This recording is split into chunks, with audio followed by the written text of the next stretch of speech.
Hi, everyone, and welcome back to Spotlight with Scientists in School. Today, I am joined by two women who have made history. Joining me is Sunniva Sorby and Hilde Fålun Strøm.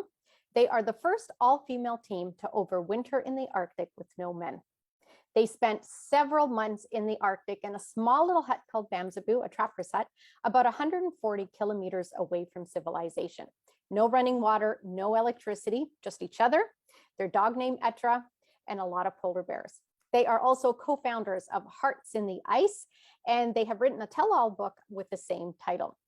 Their mission is to engage the public in a conversation about climate change. So let's head on over and meet Sunniva and Hilde. Hi, everyone. Welcome to Spotlight. Today, I'm so excited. I am joined by the first all-female team to overwinter in the Arctic. Welcome to the show. Oh, thank you. Thank you. Really nice to be with you, Betty. Oh my gosh, this is so exciting. As I was telling you before we started recording, I have been living vicariously, reading all the adventures that you two women have been on. It's fascinating. And you always seem to be pushing the boundaries physically and mentally. Were you like this as children too? Oh, poor parents. Yeah, I guess so. I guess. I think so. Hilde, I can't remember who said this to us, but if you're not living on the edge, you're taking up too much space. And somewhere along the way, maybe both of us grew up believing that very thing. Both of you call yourselves citizen scientists. What does that mean? If I could take that one on, Hilde, essentially it's public participation and collaboration in scientific research. And it's all designed to increase our understanding of scientific knowledge. A citizen scientist is you, it's Hilde, it's me, it's anybody can become a citizen scientist. And there's all sorts of tools out there, apps on a phone where people can actually download these apps and become a citizen scientist. And we need everyone to become one. And can kids do this? Can kids absolutely. Yes. I mean, whatever you find interested in, if you are, I mean, if it's butterflies or it's in the sky or deep in the ocean, there are so much you can be a part of. And I mean, we are everywhere. People are everywhere, and the scientists needs us. I'm just going to add to what Hilde said. When you think about it, we're living in a world that's changing drastically because of climate change.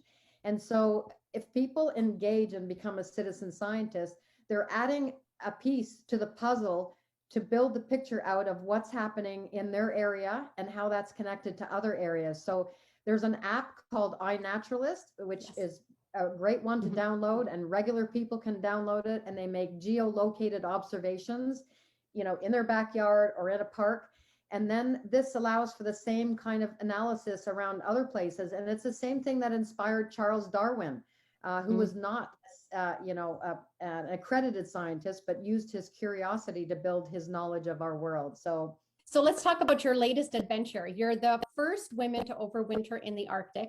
You were 140, kilometers away from the closest neighbor, no running water, no electricity, in a little hut. How do you prepare for such an adventure? Oh boy, that's a good question. I think we prepared for that our whole life, more or less. I think our experience for decades led us to be able to do this, to pull this off, and not kill each other, and to survive all the challenges that we met through our 19 months at Bamsebu. And what would have some of the challenges been out there? I mean, it's polar bear area. It's 3 months of complete darkness. It's very far from anyone to help us. So the weather, I mean, we had challenges with the door was ripped off by the wind. We had polar bears on our doorstep. We had so many challenges through our stay, and also just being the two of us. Work everything out between us and everything outside, inside. I mean, it was a great adventure. Because aside from the challenges, it's the things that you learn from an experience like this. We've learned so much through living 8 months off grid, living a simple lifestyle that very few of us get to experience in today's really busy world. We've learned how to fix just about everything and every kind of weather thrown at us. We've learned how to make food last despite the expiration date on a label.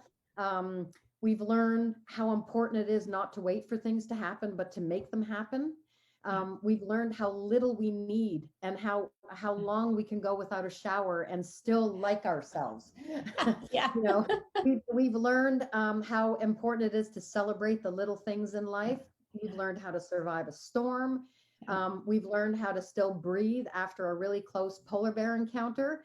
And we've learned how connected we all are to each other and to nature if we just find a place to sit in stillness, you know?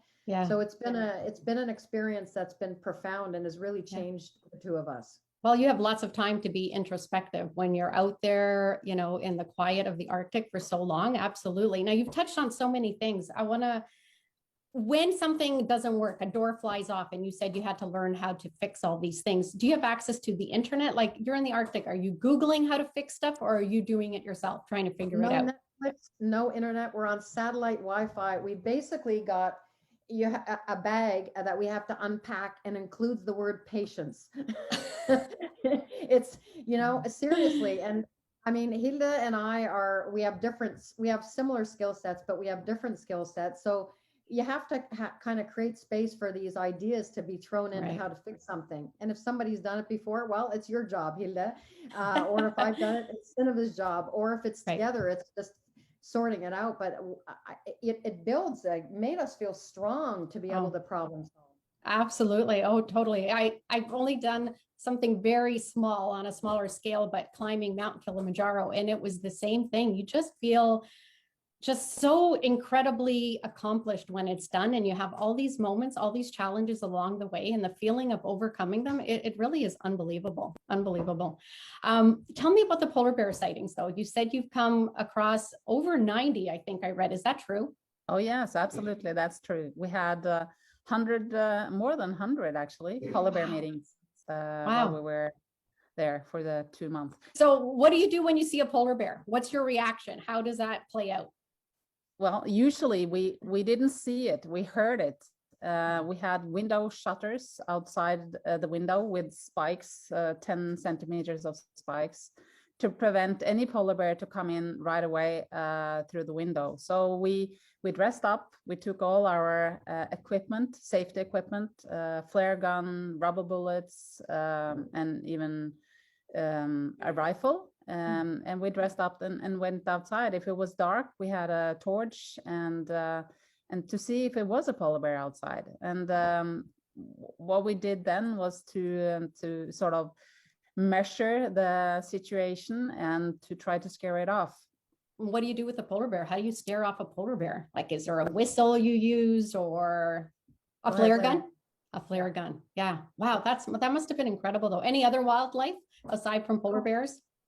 Lots. And Arctic fox, belugas, whales, walruses, bearded seals, ptarmigans, geese, eiders, reindeer, reindeers, whooper swans, snow buntings, kittiwakes, gulls. It was just endless. But you know, these polar bears, I just have to say this because Hilde spent 25 years up in Svalbard, and it's my first experience for such an extended period of time up in the Arctic. And when it's dark and it's polar night, which lasts for 3 months, and you're going outside in the dark, you have a headlamp, but you also have an infrared spotting scope. You think you see polar bears everywhere. And we often would take this little scope and go, oh my God, is it a polar bear? Is it a reindeer? Is it a polar bear? Is it a reindeer? And it's really interesting how you're always, like Hilde said, prepared clothing wise and with a safety belt, because you just never know. And they're very quiet. Right. Now, you said polar night. It's actually polar months, right? It wasn't just one night. That's a long time, wasn't it? 3 months. And they call it the polar night because literally it's when the sun dips below the horizon and when it comes back up. And that is a very challenging experience for a lot of northern communities, Right. and it was challenging, but we weathered it. So describe a typical day. What did the two of you do from morning till night? Like what did your day consist of? It consists of depending on a little bit on the season, but I mean, waking up early in the morning. We had month with extremely cold weather, and this hut is not insulated, and it's I mean, it was some very, very cold mornings. So to get up very early to get the wood burning stove going, and to boil up some water, coffee for Sunniva, and also try to get some temperature before we could sort of start to live without. I mean, we had outer layer of clothing. We sat in our bed with our carpet over us for quite a while, and we worked there for a few hours. And then it was opening the window shutters if it was any daylight outside, and walk Ettra, make food. Everything was basic. Chopping wood, it's so manually. Finding snow and ice for water, do the science work, prepare for the calls with the experts, with the climate themes, with kids from all over the world. Yeah, it was a lot. It was a full day, but it was no stress, and it was no mobile phone that was disturbing, or it was just the natural world outside, and the tasks that we had to do every day. And we decided when to download emails from via internet or via satellite internet. We have no running water or electricity where we are, solar and wind, and so everything we did was self-sufficient, so to speak, with a zero carbon footprint. And we worked a lot every day. We trained every day, or 6 days a week. We wrote, and we made plans and talked every day about strategy and, you know, the school calls coming up. And it was blending all that together was actually quite busy. And what were some of your research tasks? There were 9 different projects that we were involved in with 7 different research institutions or organizations. And it was collecting saltwater samples, collecting phytoplankton with a net towed behind us from a boat or a kayak, and dropping a castaway in the water, which measures a vertical column of sea temperature. We flew a drone with pre-programmed flights to measure surface land temperature and changes over time. It was wildlife observation, polar bears and reindeer and foxes and the such. It was aurora through aurorasaurus. It was cloud photography with a NASA Globe Observer. It was ice core sampling with the University Center of Svalbard. And all of these things were they were all our citizen science projects, and they were very equipment intensive and very protocol thick. So being out in the Arctic for so long, you say you want to engage the community in a conversation about climate change. What effects of climate change are you seeing when you're in the Arctic? Well, the temperature and sea ice is probably, and whether you had ice on the fjord or ice on land, actually, because of rain, how the polar bear behaved, they changed. Actually, while we were there, we saw polar bear hunting reindeers, which is not very common to see. But it's starting, probably that's how they try to adapt to a warmer climate with less sea ice and less seals. So it's all about just being there for such a long time and see the changes. But it is the scientists that analyzing the data that we have collected for them, and it's exciting times now for us to get some results back. But it's really, to me, that has been living up here in the Arctic for 26 years now, it's really a huge change, temperature-wise, precipitation. It's really scary to see how much the glaciers are diminishing, and also the sea ice. So it's kind of a scary development. You know, Hilde and I are two adventurers, ambassadors, explorers that sort of took time out to go and be observers in real time. And that is what kids can do, is go out there and become observers in real time. You don't have to go to the Arctic, and it doesn't have to be an extreme adventure that we did, but we are all needed to become actively engaged in our natural world and understand it and be curious. And through that curiosity, you start to understand that one thing is connected to the other thing, and then everything is connected.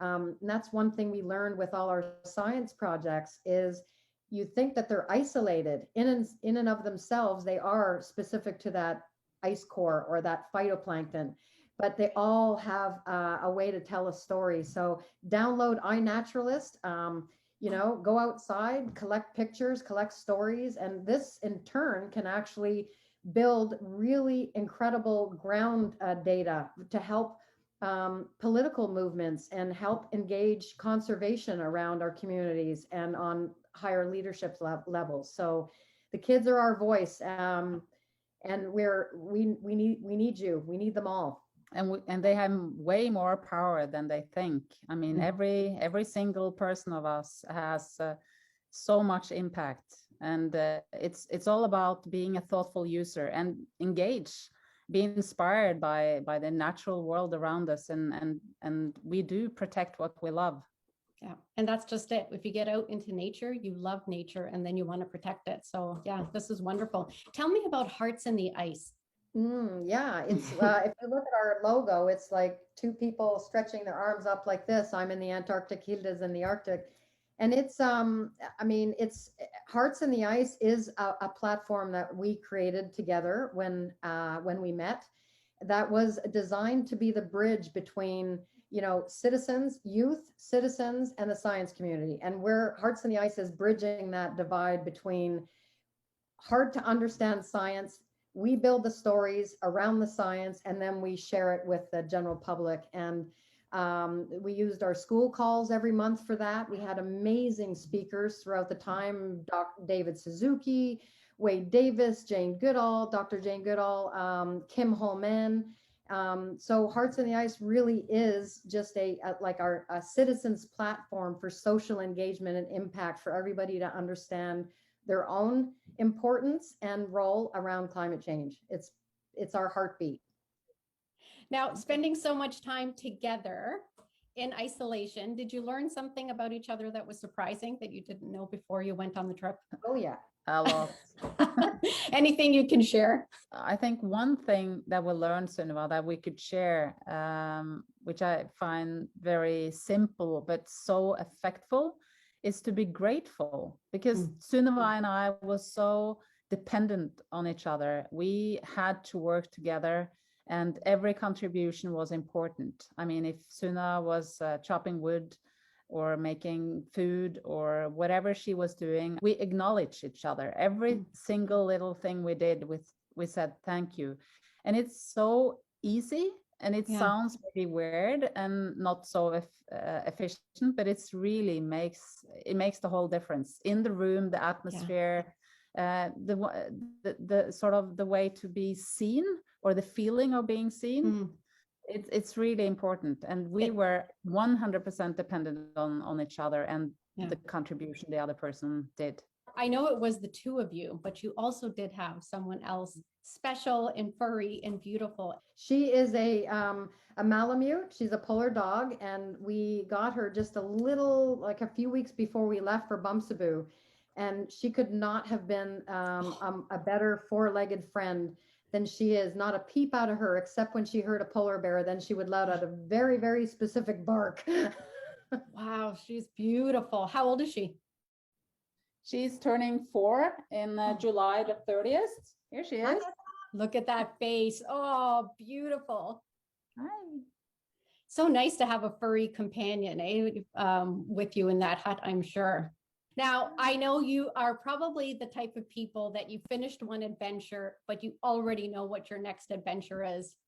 Do you know what you're doing next? Oh, and that's such a scary place to be. I'm sure after you came back from Kilimanjaro, even though it might have been difficult, you were probably thinking, Yeah. what's next, Eddie? Right. Right? Yeah, it's so true. You get the bug um, and you're done one adventure and you're already thinking of the next one. So we have decided to take the platform of Hearts in the Ice, which is citizen science and education outreach with youth around the world. And we're going to do all of this in the Canadian Arctic. Ladies, you are both so inspirational. I can't say enough how happy I am that I have met you and that you're sharing your story on so many different platforms. I am buying your book. I'm looking forward to the book. This is so great. Thank you. Thank you so much. We wish you nothing but success, and we'll be following your next adventure. Thank you Thank so you. much. Stay curious, everybody. Yeah, stay curious for sure. Right. Thank you. Thanks very much. Thanks.